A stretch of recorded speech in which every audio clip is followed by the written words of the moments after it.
Capítulo 20. Tornicus montaba al lado de su padre, Raffi, y MC Cloud detrás de ellos, al mando de miles de soldados del Imperio, afuera de las puertas de Islandia, dispuestos a aplastar al enemigo. Thor vio, cabalgando hacia ellos, a miles de soldados, usando armadura, y agitando una bandera que reconoció débilmente. Cuando se acercaron, una parte de él la reconoció como la armadura que había conocido alguna vez, la armadura del reino occidental del anillo, de los plateados, de los Maghill. Thor se sintió momentáneamente desconcertado. Se preguntó por qué él estaba atacando a estas personas con las que había luchado uno al lado del otro. Pero su mente rápidamente se nubló, y otra parte de él, una parte más fuerte, le recordó que estaba montando para aplastar a los enemigos de su padre, que cabalgaba para matar a aquellos que matarían a su padre, primero. Tornicus se sintió infundido con una nueva energía, decidido a matarlos a todos, para evitar que dañaran a Andrónico, o al Imperio. Salió corriendo hacia los soldados de Maghill, que estaban quizás a 800 metros de distancia, sacando su espada, al mando del ejército, preparándose para atacar con todas sus fuerzas. Pero de repente, un correr de cuernos sonó detrás de y Andrónico y los demás se dieron vuelta y miraron sobre sus hombros. Thor también lo hizo. Era el sonido de la angustia, y cuando Thor giró, quedó atónito ante lo que vio. Cientos de soldados del Imperio estaban dando la vuelta y yendo hacia la dirección contraria. Más allá de ellos, a lo lejos, miles de soldados del Imperio, de una división diferente, se dirigían hacia la colina de Islandia, con antorchas en la mano, y comenzaron a prender fuego a la ciudad. ¿Qué está pasando, mi amo? MC Cloud gritó a Andrónico, tan confundido como el resto de ellos. El mismo Andrónico se veía confundido. Pero entonces, al observar el horizonte, sus ojos se entrecerraron al reconocerlo. Es Rómulo, dijo, a sabiendas. Mi general ha venido a traicionarme. Miles de tropas del Imperio les atacaron desde la parte posterior, inundando la ciudad. Ahora estaban en el medio de dos ejércitos, los hombres de Rómulo desde atrás de ellos, y los soldados Maghill al frente. Andrónico gritó de frustración, debatiendo, y finalmente dio vuelta a su caballo. Debemos salvar a Islandia, gritó Andrónico. Abandonen a los Maghill. Ataquen a Rómulo.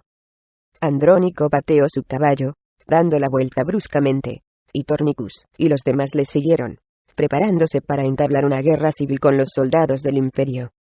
Cuando se dio la vuelta, Tornicus miró sobre su hombro, y a lo lejos, vio a los Maghill continuando el ataque hacia Islandia.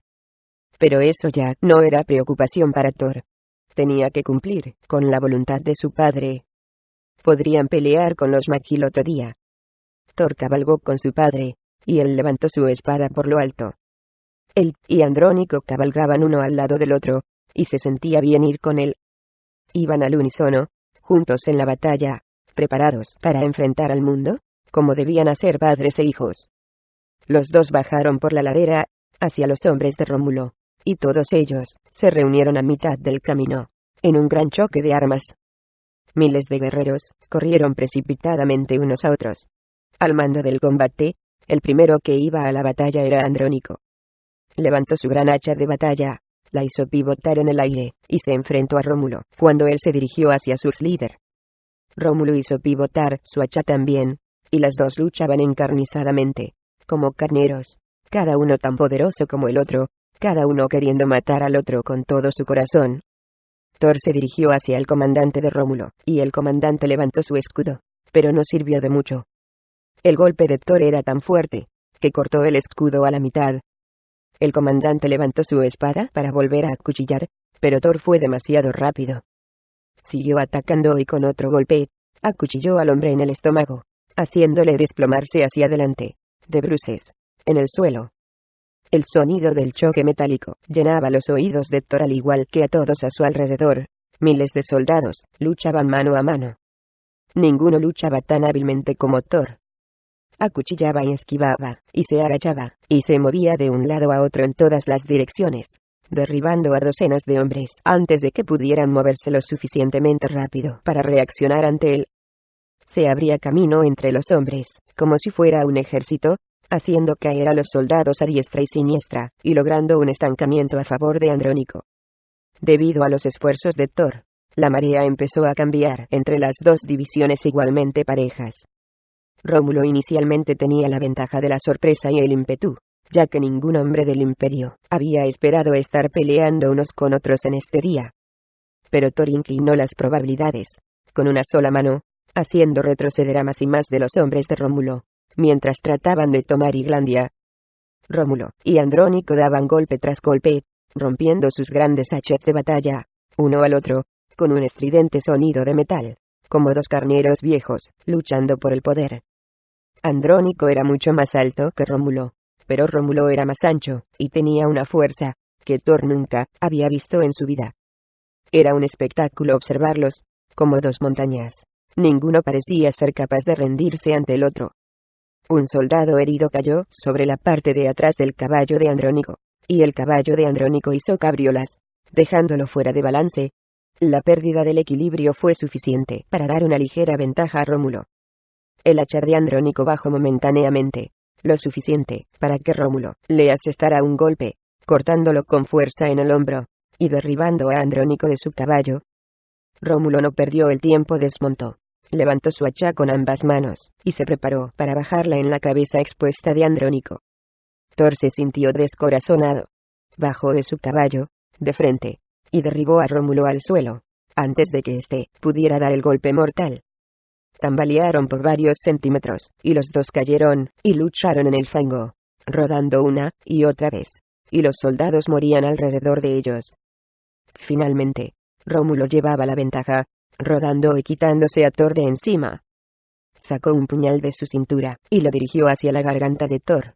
Todo pasó demasiado rápido para que Thor reaccionara. Andrónico apareció y derribó la cuchilla de la mano de Rómulo antes de que pudiera lastimar a Thor, salvando su vida. Andrónico entonces giró hacia la cabeza de Rómulo con su hacha. Pero Rómulo rodó fuera del camino, y el hacha cayó en el fango. Sonó un cuerno, y el cielo se oscureció con flechas. Los hombres de Rómulo cayeron a diestra y siniestra, gritando de dolor. Decenas de ellos eran derribados por flechas, mientras llegaban los refuerzos de Andrónico. El rumbo de la batalla había cambiado. Los hombres de Rómulo empezaron a retirarse. Rómulo, viendo lo que estaba pasando, ya no quiso retar a Andrónico. En cambio, se agachó entre la multitud, encontró su caballo, lo pateó con fuerza, y giró, y huyó con sus hombres restantes. Andrónico vio a Thor en el suelo. Se dio cuenta de que había sido salvado por él una vez más, y su corazón se llenó de gratitud. Estiró una mano para levantar a su hijo. Tornicus tomó la mano de su padre, al darse cuenta de que su padre le había salvado la vida también. Estaban allí parados, estrechando sus manos, padre e hijo, cada uno sacrificando su vida por el otro. Andrónico miró a Thor con respeto, y Thor hizo lo mismo. Finalmente, Thor había encontrado al padre que siempre había anhelado en la vida. Capítulo 21. Rómulo cabalgó con sus hombres huyendo, cuesta abajo, lejos de Islandia, enfurecido. Se sorprendió por su derrota. Nunca antes había perdido una batalla, no podía resignarse. Él se había extralimitado. Debió haberse apegado a su plan original para encontrar a un Maghil, cruzar el cañón y atacar con su ejército completo. En cambio, decidió matar rápida y precipitadamente. Se había vuelto muy envalentonado, demasiado confiado. Había cometido el error de un comandante novato, y se odiaba a sí mismo por ello. Rómulo había experimentado múltiples fallas. Su plan inicial había sido enviar a un asesino a matar a Andrónico en la noche, y de alguna manera, había fallado. Su segundo plan había sido reunir a sus hombres al amanecer, utilizar su recién adquirido impulso para atrapar a Andrónico desprevenido, y darle una cuchillada rápida, y asesinarlo. Sabía que sería superado en número, pero pensó que, si tan solo pudiera matarlo rápidamente, entonces no importaría. Todos los hombres restantes del imperio estarían bajo su mando. En retrospectiva, fue una decisión apresurada, y debió haber esperado. Él debió haber desactivado el escudo primero, y luego atacar. No había atajos para la victoria. Rómulo seguía repitiendo en su mente lo cerca que había estado, y eso era lo que más le molestaba. Él casi había tenido a Andrónico, y seguramente le habría matado, si no hubiera sido por Tornicus. Él no había esperado que Tornicus estuviera allí, al lado de Andrónico, y no contaba con un adversario tan letal. Andrónico ya estaría muerto, si no hubiera sido por él. Cuando todo esto terminara, Rómulo juró matar a Thor, él mismo. Esa idea le alegraba, mataría al padre y al hijo juntos. Por lo menos había escapado, a diferencia de muchos de sus hombres. Ahora cabalgaba hacia su segundo objetivo. En el viaje a través del anillo, Rómulo había sacrificado y torturado a muchos soldados en el camino, por el gusto de hacerlo. Él también les había interrogado, y se había enterado de la Maghil que había sido capturada por Andrónico Luanda, la hija primogénita de Maghil. Ella le serviría perfectamente. Rómulo cabalgó hacia donde los soldados le habían dicho que estaría allá, en las afueras del campamento. Estaba listo para ejecutar su plan de apoyo. Él cabalgó con fuerza, y finalmente llegó allí. Fue al cepo y encontró a la chica solitaria, atada a un poste, con la cabeza afeitada. Era ella Luanda, medio desnuda, magullada y golpeada, hecha un verdadero desastre. Estaba atada al poste, apenas consciente, y Rómulo ni siquiera aminoró la marcha de su caballo cuando galopó hacia ella. Levantó su gran hacha por lo alto, y cortó sus cuerdas. Luego, con la otra mano, la agarró bruscamente por la blusa, y con un solo movimiento, la subió en la parte delantera de su caballo. Luanda, presa del pánico, gritó, luchando para escapar. Pero Rómulo no le dio la oportunidad. Subió su enorme brazo, y lo colocó completamente alrededor de su cuerpo, con firmeza, apretándola firmemente contra él. Le agradaba sentirla en sus brazos. Si él no necesitara llevarla a través del puente, abusaría de ella ahora mismo, después la mataría de inmediato. Pero la necesitaba, para que desactivara el escudo, y no había tiempo que perder. Rómulo pateó su caballo, y cabalgó el doble de rápido, alejándose de sus hombres, tomando el camino solitario que lo llevaba al cañón. Cuando terminara con ella, él podría matarla, solo por diversión. Rómulo montó con una sonrisa, y mientras Luanda gritaba más, luchaba y protestaba, más sonreía. Él ya tenía su premio. Pronto estarían en el puente, sobre el cruce. Finalmente, el escudo se desactivaría. Su ejército invadiría. Y el anillo sería suyo para siempre. Capítulo 22. Rhys yacía en el suelo en la base del cañón. Le dolían las costillas, y miró hacia arriba, mientras los dientes afilados de la bestia bajaban para matarlo. Él sabía que en unos momentos, esos dientes se hundirían en su pecho, y le arrancarían el corazón. Se preparó para la agonía que venía. Hubo un grito terrible, y al principio Rhys estaba seguro de que era suyo. Luego abrió sus ojos, y se dio cuenta de que era el grito de la bestia, un grito terrible, que perforaba el aire, y se elevaba hasta el cielo. La bestia reclinó su cabeza, y rugió, agitando sus brazos violentamente. Después, de repente, se quedó muy quieto, se desplomó y cayó totalmente tieso. Muerto. El mundo, una vez más, estaba en silencio. Rhys se sentó, con los ojos bien abiertos, de asombro, tratando de comprender lo que había pasado. ¿Cómo es que esta bestia, que los había herido a todos, repentinamente había muerto? Rhys notó que había una lanza pegada a la pata derecha de la bestia, incrustada en el suelo. Allí, parado sobre la bestia, blandiendo la lanza con una sonrisa de satisfacción, estaba un extraño. Era alto y delgado, con una barba corta, vistiendo harapos, con pelo largo y greñudo. Era flaco, de 40 y tantos años, y sonreía de manera contagiosa. Uno siempre mata a un lombok por los pies, explicó, como si fuera lo más obvio, extrayendo su lanza del suelo. Ahí es donde está su corazón. ¿Que no lo sabías? El desconocido caminó hacia adelante, tendió una mano, y Rhys se la agarró, y le permitió que tirara de él para levantarlo. El hombre, aunque estaba delgado, era sorprendentemente fuerte. Rhys se miró hacia atrás, aún aturdido, sin saber cómo reaccionar. Este hombre le acababa de salvar la vida. Comillas balbuceó. No sé cómo darte las gracias. Agradecerme, repitió el hombre. Se reclinó y rió. Luego colocó una mano cálida en el hombro de Rhys, amistoso, girando y caminando con él. No tienes nada que agradecerme. Odio a los Lombok's. Se llevan mis trampas todo el tiempo, y me dejan hambriento casi todas las noches. No, no me des las gracias en absoluto. Tú me hiciste un favor. Tú lo tenías a campo abierto, y fue una presa fácil. El hombre observó al grupo de RS, y movió su cabeza. ¡Qué vergüenza! Todos son buenos guerreros. Simplemente apuntaron al lugar equivocado. ¿Quién eres tú?, preguntó Connor, acercándose. ¿De dónde vienes? ¿Qué estás haciendo aquí? El hombre rió efusivamente. Yo soy Centra. Gusto en conocerlos a todos, pero no puedo contestar tantas preguntas a la vez. Llegué aquí hace muchos años solo por curiosidad, supongo. No podía soportar vivir bajo el yugo de los MS Cloud. Usé una serie de cuerdas para escalar por las paredes del cañón, y nunca volví a subir. Por decisión propia. Al principio solo estaba explorando, pero llegó a gustarme el lugar. ¿Todo es para mí? Es exótico. ¿Entienden? Soy un solitario, así que no me importa no tener compañía. Pero debo decir que ustedes son los primeros rostros humanos que he visto desde entonces, y se siente bien ver a mi gente. Por la fuerza. Centra sacó una bolsa llena de líquido de su cintura, y se reclinó y bebió.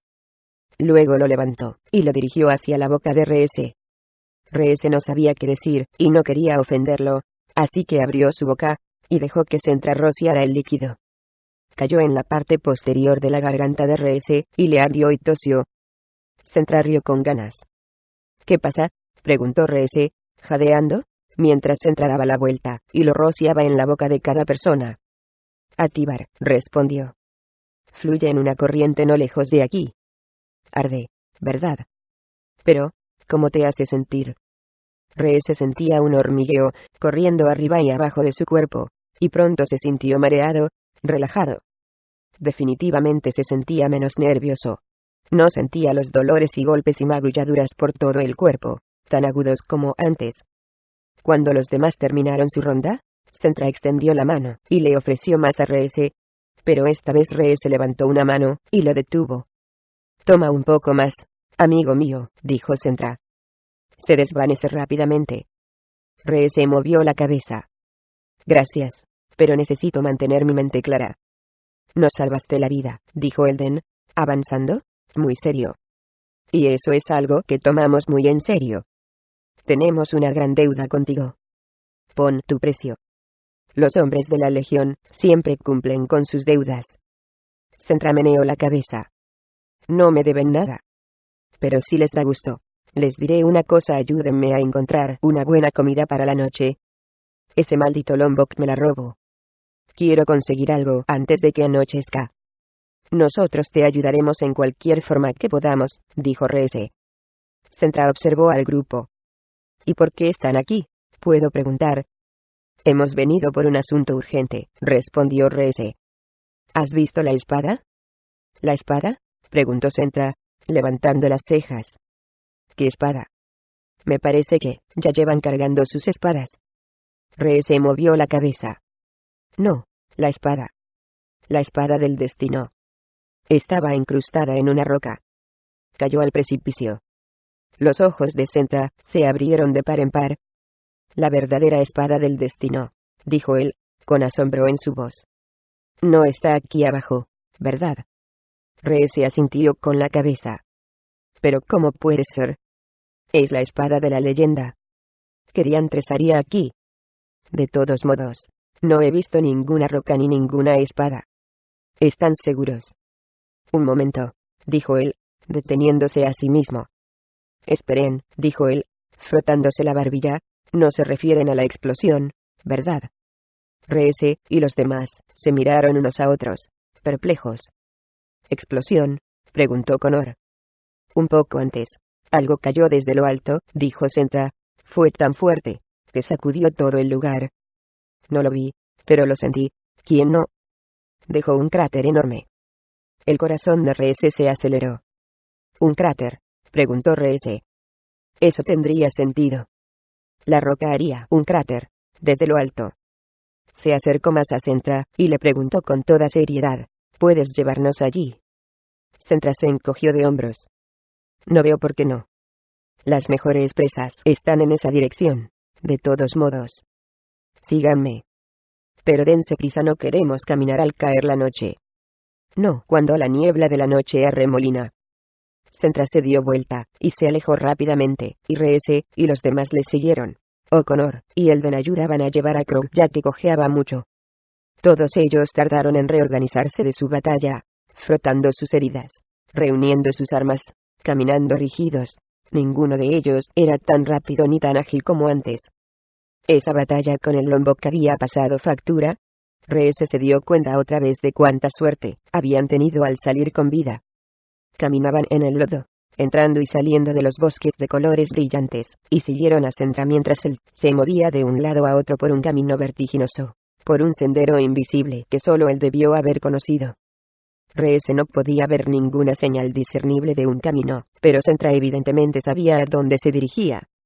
Los remolinos de niebla llegaban, y se iban, y Reese se preguntó cómo es que Sentra fue capaz de navegar por este lugar. A él todo le parecía igual, y si no fuera por Sentra, se dio cuenta de que estarían inextricablemente perdidos. Estaba oscureciendo más, conforme avanzaban, y Reese se estaba preocupando. El sonido de los animales nunca se detenía, y no podía evitar preguntarse qué criaturas venían aquí por la noche. Si existía el Lombok, ¿qué otras criaturas podría haber allí? Caminaron y caminaron, y cuando Reese estaba a punto de preguntar cuánto faltaba para llegar, de repente se encontraron con un hueco en los árboles. Aquí todos los árboles habían sido aplastados, sus ramas estaban rotas, los troncos empujados hacia atrás en ángulos aberrantes. El camino más rápidamente, alcanzando a Sentra, quien de repente se acercó y puso una mano con fuerza en el pecho de Reese, impidiéndole dar otro paso hacia adelante. Reese se detuvo en seco, y se dio cuenta de que tuvo suerte de que Sentra lo hubiese detenido. Cuando la niebla se levantó, justo debajo de ellos, en el borde de sus pies, se veía un enorme cráter, de por lo menos 6 metros de diámetro, y se hundía en la tierra unos 18 metros. Parecía como si un meteoro hubiese destruido una sección entera del bosque. El corazón de Reese se aceleró, ya que supo de inmediato que este debía ser el cráter causado cuando cayó la roca. Reese buscó con entusiasmo la espada. Todos los demás se acercaron al lado de ellos, mirando hacia abajo, sobre el borde, atónitos. Pero cuando la niebla se disipó, Reese se impresionó y se decepcionó al ver que el cráter estaba vacío. ¿Cómo es posible?, preguntó O'Connor, estando junto a él. No es posible, dijo Elden. La roca no está ahí, dijo Indra. Tal vez este sea un cráter diferente, dijo Serna. Reese volteó a ver a Sentra. ¿Estás seguro de que este es el lugar?, preguntó Reese. Sentra asintió enérgicamente. Es aquí, dijo. Estoy seguro. Yo no estaba lejos cuando ocurrió y vine a verlo. Vi una gran piedra, con un pedazo de metal en él, ahora que lo mencionas. No le hice mucho caso. Entonces, ¿dónde está?, preguntó Elden, escéptico.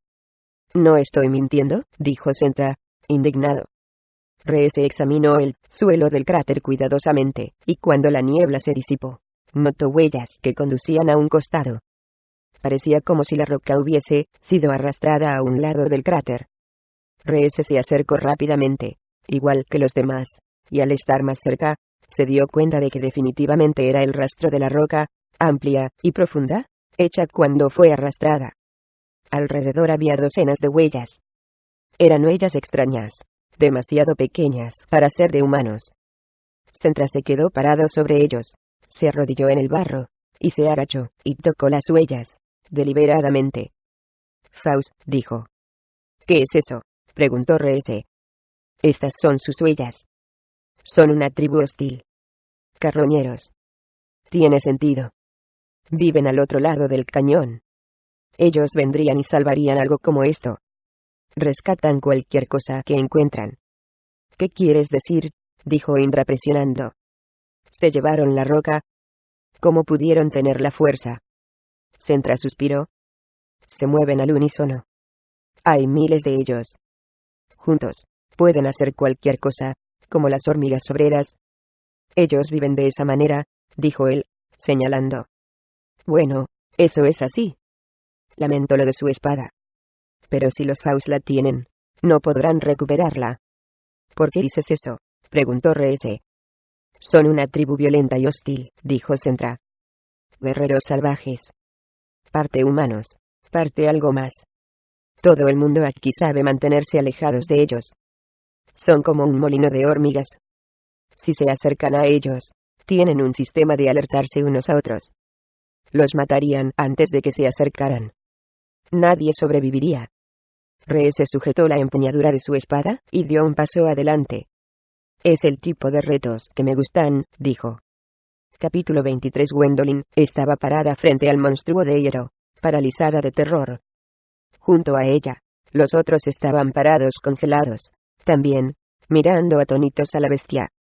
Gwen estaba llena de miedo, y una parte de ella quería girar y correr, o por lo menos levantar sus manos y prepararse para un ataque. Pero otra parte de ella la obligaba a ser fuerte, mantenerse firme y luchar. Una pequeña parte de ella sabía que tenía la fuerza, y que tenía que ser fuerte, no solo por ella, sino por los demás. No podía huir de sus miedos. Podría morir frente a ellos, pero, al menos, moriría con honor. Después de todo, era hija de un rey, y tenía sangre de la realeza en sus venas. El monstruo bajó su brazo hacia ella, con sus 5 mandíbulas en los extremos de sus 5 dedos, abriendo y cerrando con un chasquido. Al acercarse, Gwen, con las manos temblorosas, sacó su espada, dio un paso adelante, y la blandió hacia él. La espada falló el tiro. El monstruo era más rápido de lo había previsto. Donde su mano había estado un segundo antes, ahora solamente había aire. Las mandíbulas del monstruo se abrieron y cerraron con un chasquido, con un ruido espantoso de dientes castañeteando, y arremetió con sonidos chirriantes, emanando de cada una de sus 10 mandíbulas. Ellos se lanzaron hacia Gwendolyn. Gwendolyn gritó de dolor cuando una de sus mandíbulas pequeñas le mordió su brazo, atenazándola, sacándole sangre. Ella trató de alejarse, pero no tenía caso. El monstruo la había sujetado con fuerza, y ella podía sentir que sus dientes se hundían en su piel. Gwen escuchó un gruñido, y Kron se abalanzó hacia adelante, y saltó sobre la bestia, mordiendo el dedo atacante. Kron atenazó sus mandíbulas en la mano del monstruo, negándose a soltarlo, moviendo su cabeza de izquierda a derecha, gruñendo, hasta que finalmente el monstruo aflojó su agarre. Gwen rápidamente dio un paso atrás. Sentía dolor en su brazo, y estiró la mano, y apretó su brazo. Su mano estaba manchada de sangre, así que arrancó una tira de tela del extremo de su blusa, y la ató con su mano temblorosa alrededor de la herida, deteniendo la sangre. El monstruo se dirigió a Kron, con rabia. Acercó otra de sus mandíbulas, y con un golpe repentino, mordió a Krog en la pierna. Kron chillaba, pero todavía no soltaba la mano del monstruo, mordiendo los dedos del monstruo con todas sus fuerzas, hasta que finalmente rompió una de sus mandíbulas. El monstruo dio un grito, y Kron cayó al suelo, quitándole uno de los dedos. El monstruo, con rabia, se reclinó y giró su brazo, preparándose a hundir varias más de sus bocas en la espalda de Kron. Stephen dio un paso adelante, apuntó y disparó 2 flechas seguidas hacia la bestia. Cada flecha se alojó en la mandíbula pequeña del monstruo. Fue una hazaña increíble desde esa distancia, y a un objetivo que se movía tan rápido. Eso ocasionó que el monstruo se apartara de Kron, perdonándole la vida. En cambio, se dio la vuelta, y enfrentó a Stephen, encolerizado, y rugió. El monstruo se dirigió hacia Stephen, agitando sus brazos y mandíbulas en los extremos de sus dedos. El sonido del hielo, rompiéndose, llenaba el aire mientras iba a atacar a Stephen. Stephen titubeó con su arco. Bertolt se lanzó hacia adelante, con su vara ante, levantándola audazmente con ambas manos, y lo clavó en el pecho del monstruo. A pesar del noble esfuerzo, el bastón no sirvió de nada contra bestia tan poderosa. El monstruo solo miró hacia abajo a Bertolt, como si fuera un insecto molesto, y le dio un golpe de revés. El sonido del hielo, golpeando la piel, se oyó en el aire, y Bertolt, con un gemido, salió volando, cayendo con fuerza, de espaldas, en el hielo, y resbalando varios metros antes de detenerse, quejándose por el dolor. El monstruo se centró nuevamente en Stephen. Mientras Stephen retrocedía, el monstruo saltó hacia adelante, se agachó, lo sujetó con una mano, La levantó por lo alto, unos 6 metros en el aire, y lo examinó como si fuera un alimento. El monstruo había puesto de cabeza a Stephen, luego acercó su otra mano, y dirigió sus mandíbulas hacia la cara de Stephen. Gwen se dio cuenta con horror que estaba a punto de comerse vivo a Stephen. Stephen había sido izado en el aire. Dejó caer su arco y flechas y Gwen, pensando rápido, corrió y las agarró del suelo. Con las manos temblorosas, le apuntó. Gwen disparó varias flechas, incrustándolas en un lado del monstruo, y, finalmente, en una de sus mandíbulas. Se dio vuelta y la miró, gritando con rabia, y tiró a Stephen al suelo. Stephen se soltó de extremo a extremo en el aire, y golpeó el hielo con un crujido. Gwen esperaba que no se hubiera roto todos sus huesos. El monstruo descendió hacia Gwen nuevamente, esta vez con ambas manos extendidas, cerrando de golpe todas sus mandíbulas. Gwen, que ya no tenía flechas, y sin tener hacia dónde correr, sabía que estaba a punto de matarla. Aún así, ella no se arrepentía, ya que por lo menos había salvado la vida de Stephen. Por las leyes de los 7 círculos de la naturaleza, te ordeno detenerte, se escuchó una voz furibunda. Gwendolyn se volvió para ver a Alistair dando un paso adelante, extendiendo la palma de su mano y dirigiéndola hacia la criatura. Una bola de luz naranja salió de ella y fue hacia la criatura, golpeándolo en el pecho. Pero la criatura se volvió hacia Alistair, sin temor y bateó la bola de luz mientras se acercaba. La pelota salió volando inofensivamente sobre su hombro. Alistair se quedó ahí parada, atónita. Evidentemente, no esperaba eso. En cambio, el monstruo se dio vuelta y corrió hacia Alistair. La pateó. Sus enormes garras se impactaron en su pecho y la enviaron a volar hacia atrás, patinando sobre el hielo. No satisfecho, el monstruo se acercó amenazante hacia ella, preparándose para liquidarla. Gwen evaluó la situación, y no se veía bien. Alistair estaba de espaldas y Stephen, Abertold y Kron estaban gimiendo, todos lesionados por el monstruo. La misma Gwen yacía allí, adolorida por el golpe, y se preguntó cómo podrían derrotar a esta cosa. Sus armas eran demasiado endebles contra una criatura como esa, e incluso la magia druida de Alistair no había funcionado. Gwen se dio vuelta, y analizó su entorno desesperadamente, tratando de usar su ingenio, desesperado por encontrar algo, cualquier cosa que pudieran utilizar, alguna forma de salir de aquí. Al mirar, vio algo, y tuvo una idea. Allí, en la parte superior de uno de los montículos de hielo, había una gran roca redonda, de hielo. Era inmensa, y estaba colocada precariamente, a unos 15 metros de altura. Parecía que un buen empujón lo podría derribar de su lugar y el monstruo estaba parado directamente en la base del montículo de hielo debajo de él. Si Gwen pudiera hacer caer la roca de alguna manera, podría aplastar a la bestia. Gwendolyn entró en acción. Ella levantó el arco de Stephen, colocó una flecha, y apuntó, disparando a la cornisa de hielo debajo de la roca.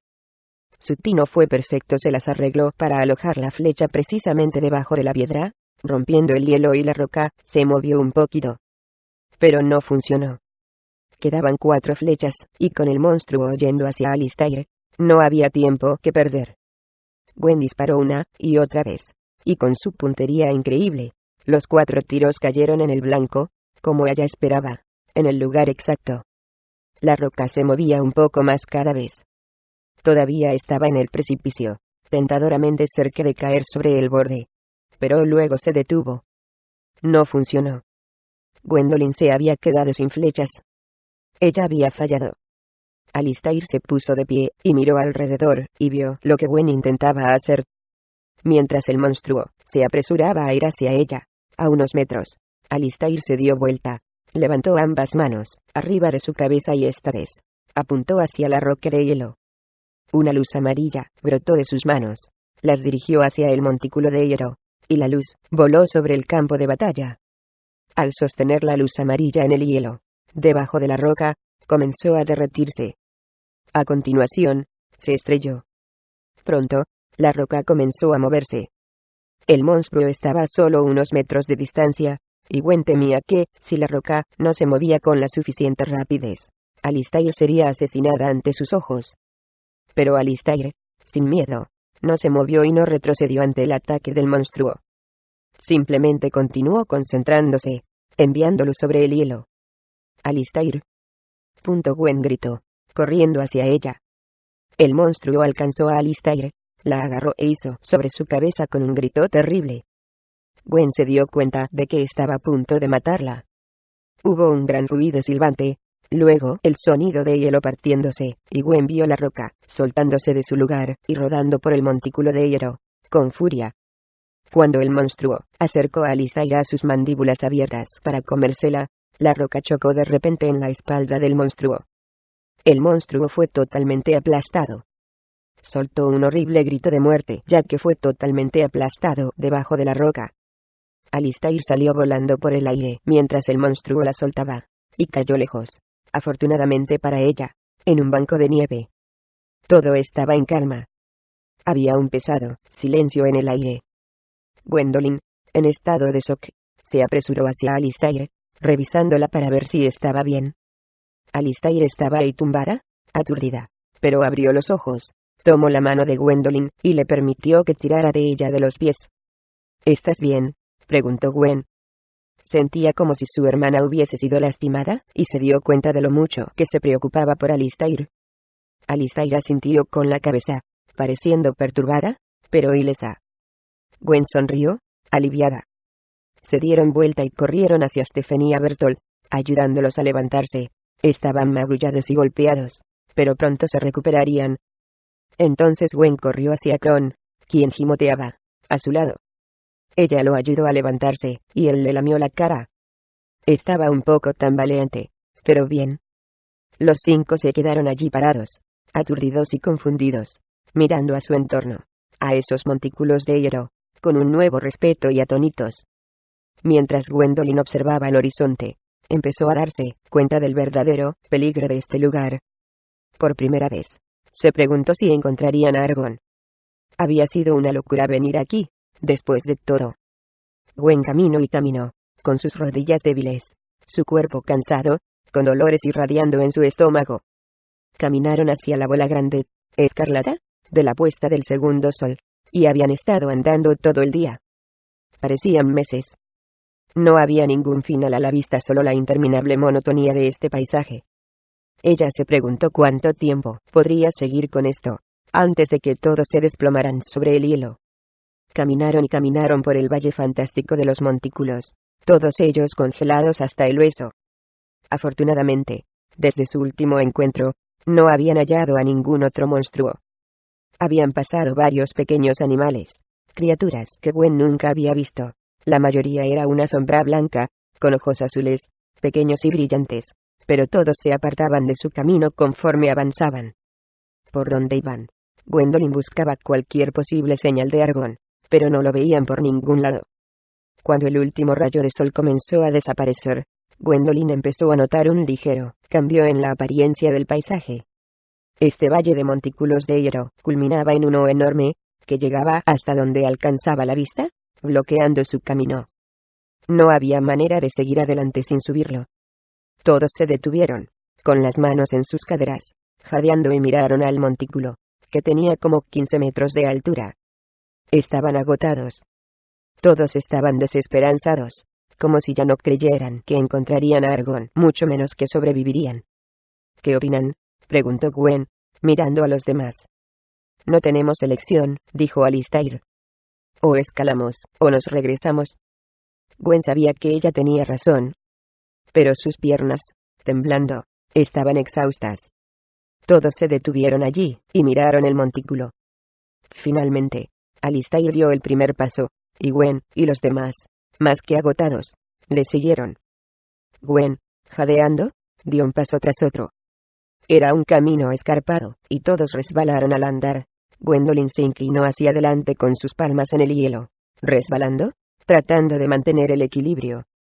Lentamente, un pie tras otro, lucharon por llegar a la cima. Al hacerlo, todos se derrumbaron sobre sus manos y rodillas. No puedo seguir, resolló Bertolt.